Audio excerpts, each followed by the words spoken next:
تو بھٹو کی حکومت ختم ہو چکی ہے.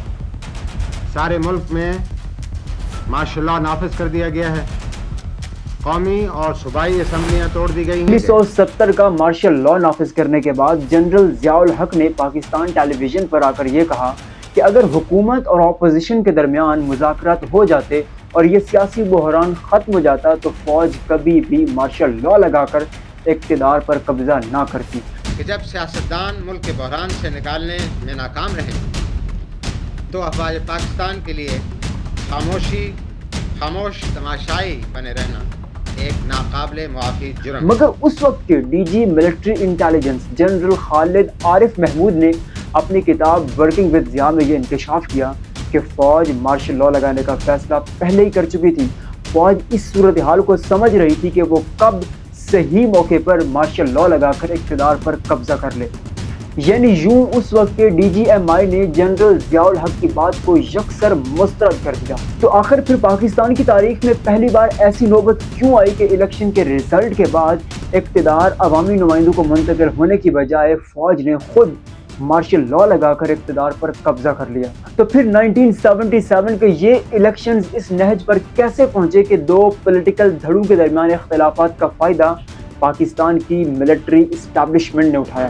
نہ صرف انہوں نے اس پولیٹیکل لارڈ کو پکڑ کر گرفتار کیا بلکہ خود اقتدار کی مسرت پر قبضہ کر لیا. تو آئیے آج کی اس ڈاکومنٹری میں جانتے ہیں پاکستان کے 1977 میں ہونے والے عام انتخابات کی اصل سٹوری. تو چلیے شروع کرتے ہیں.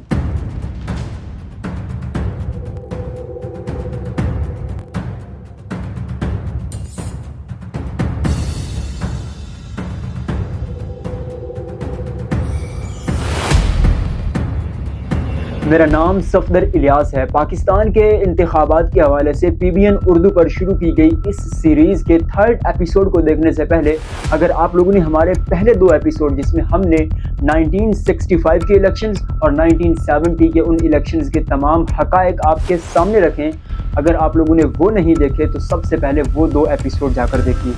آج کے اس ایپیسوڈ میں ہم آپ کو بتائیں گے کہ 1977 کے الیکشنز آخر مقررہ مدت سے پہلے کیسے ہوئے اور پھر ذوالفقار علی بھٹو جس نے اتنی کلیئر میجورٹی حاصل کی وہ اقتدار کی مسند پر بیٹھنے کی بجائے کیسے پابند سلاسل کر دیا گیا.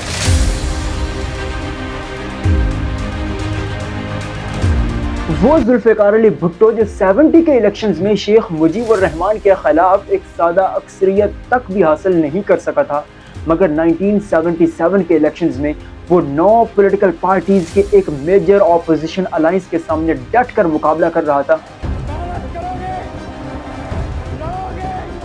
اور صرف 2/3 میجورٹی ہی نہیں بلکہ اتنی واضح اکثریت کے ساتھ وہ ان انتخابات میں کامیاب ہوا. کیونکہ بھٹو اب وہ نہیں تھا جو 70 میں دیکھا گیا تھا. بھٹو اب 77 میں ملک کی تاریخ کا ایک بڑا سیاسی قد بن چکا تھا. دو ذوالفقار علی بھٹو ہے، ایک جو یہاں کھڑا ہے اور دوسرے آپ، ہر ایک آپ میں سے. سقوط ڈھاکہ کے بعد پاکستان کی تاریخ میں ہونے والے پہلے الیکشنز، اگرچہ ان الیکشنز کو 1977 کے مڈ میں ہونا تھا، مگر ذوالفقار علی بھٹو جو کہ ایک سوشلسٹ پارٹی کے سربراہ تھے اور لیفٹ ونگ کی پالیٹکس کر رہے تھے، اپنے خلاف رائٹ ونگ کا اور 9 سیاسی جماعتوں کا ایک بہت بڑا سیاسی اپوزیشن الائنس دیکھ کر وہ یوں سمجھیں بوکھلا گئے.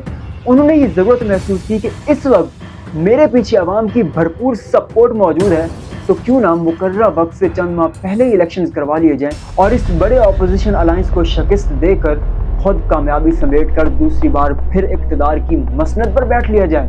مگر فیصلہ کچھ اس سب کے برعکس ہونے جا رہا تھا.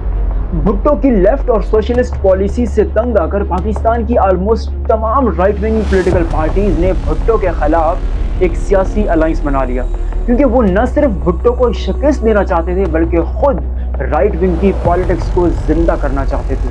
پیپلز پارٹی کے خلاف کھڑے ہونے والے اس سیاسی اپوزیشن الائنس کو پاکستان نیشنل الائنس یعنی PNA کے نام سے پہچانا جاتا ہے. اس میں بہت بڑے سرکردہ رہنما اور تمام آلموسٹ پولیٹیکل پارٹیز موجود تھیں، مگر یہیں پر دو ایسی لیفٹ ونگ کی پولیٹیکل پارٹیز بھی موجود تھیں جو کہ بھٹو سے تنگ آ کر رائٹ ونگ کے کیمپ میں جا کر بھٹو کے ہی مخالف ایک الائنس کا حصہ بن چکی تھی۔ پی این اے کے اس سیاسی دھڑے میں عبدالولی خان کی نیشنل عوامی پارٹی، مفتی محمود کی جمعیت علماء اسلام، میاں محمد طفیل کی جماعت اسلامی، اصغر خان کی تحریک استقلال، مولانا شاہ نورانی کی جمعیت علماء اسلام اور نوابزادہ نصر اللہ خان کی پاکستان جمہوری پارٹی سمیت آلموسٹ تمام بڑی بڑی سیاسی جماعتیں جن میں مسلم لیگ کے ظہور الہی بھی شامل تھے، وہ پاکستان نیشنل الائنس کے کیمپ میں آ کر بھٹو کے خلاف ایک سیاسی اتحاد بنا چکے تھے۔ 7 جنوری 1977 کو اس وقت کے پرائم منسٹر ذوالفقار علی بھٹو نے پاکستان ٹیلی ویژن پر آ کر اپنے خطاب میں یہ کہا کہ ملک میں انتخابات اپنے مقررہ وقت سے پہلے ہونے جا رہے ہیں، اور پھر اس کے بعد 10 جنوری کو chief election commissioner of Pakistan justice Sajjad Ali Jan نے انتخابی شیڈول کا اعلان کر دیا، اور یوں 19 جنوری کی تاریخ کو پاکستان کی پارلیمنٹ کے کاغذات نامزدگی جمع کروانے والے امیدواروں کے لیے آخری تاریخ قرار دیا گیا۔ یوں اب الیکشن کا ماحول سج چکا تھا۔ ایک طرف تھی ذوالفقار علی بھٹو کی پیپلز پارٹی جو کہ لیفٹ ونگ اور سوشلسٹ آئیڈیالوجی کو لے کر چل رہی تھی، جبکہ دوسری طرف انہی نظریات کی مخالف اور بھٹو سے تنگ آ چکے تمام تر اپوزیشن جماعتوں کے الائنسز آپس میں متحد ہو کر پاکستان نیشنل الائنس جو کہ 9 جماعتوں کا اتحاد بن کر الیکشنز کے لیے بھرپور کیمپین شروع کر چکا تھا۔ ملک بھر میں 200 اراکین اسمبلی کے انتخاب کے لیے ہونے والے ان انتخابات میں پاکستان کے الیکشن کمیشن کے آفس نے 3,89,09,052 رجسٹرڈ ووٹرز کا اندراج مکمل کیا۔ ایک طرف جہاں ملک بھر میں دونوں سیاسی دھڑے بھرپور قسم کی کیمپین چلا رہے تھے، تو وہیں دوسری طرف الیکشن کمیشن کی جانب سے ملک بھر میں 7 مارچ کو عام انتخابات کی ڈیٹ ڈکلیئر کر دی۔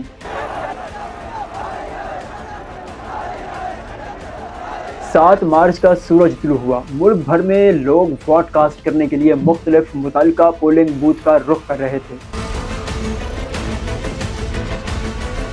ووٹ کا ٹائم ختم ہو گیا، یوں الیکشن کی بھرپور طریقے سے منظم گنتی جاری تھی۔ رزلٹ کا وقت آیا اور پاکستان پیپلز پارٹی ملک بھر میں 155 نشستیں کامیابی کے ساتھ جیتنے کے بعد ملک کی سب سے بڑی سیاسی جماعت بن چکی تھی۔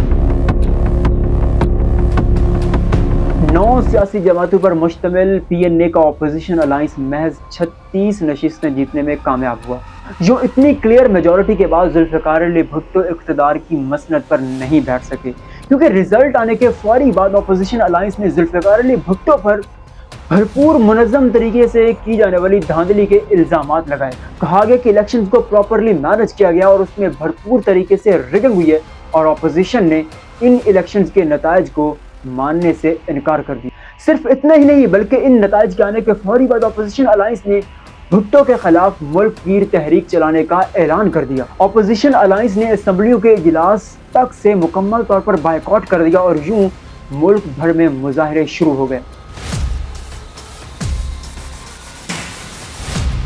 علماء نے تو بھٹو پر یہ تک الزام لگا دیا کہ انہوں نے اسلام سے اپنا ایمان کھو دیا ہے، اور یوں اس تمام تر مظاہرے اور احتجاجی تحریک میں ایک ریلیجیس سینٹیمنٹ بھی شامل ہو گیا۔ لوگوں کو دعوت دی گئی کہ اس جہاد کے مشن میں ہمارا ساتھ دیں اور وہ اس قافلے کا حصہ بنے۔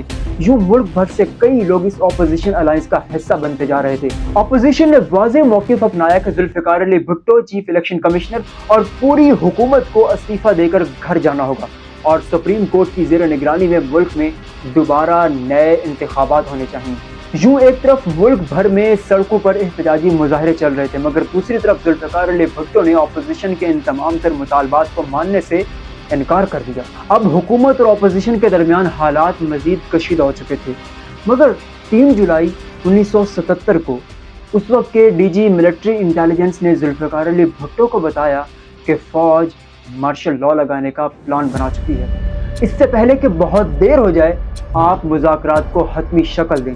یہ سب الفاظ اس وقت کے ڈی جی ایم آئی نے ذوالفقار علی بھٹو کو خبردار کرتے ہوئے بتائے۔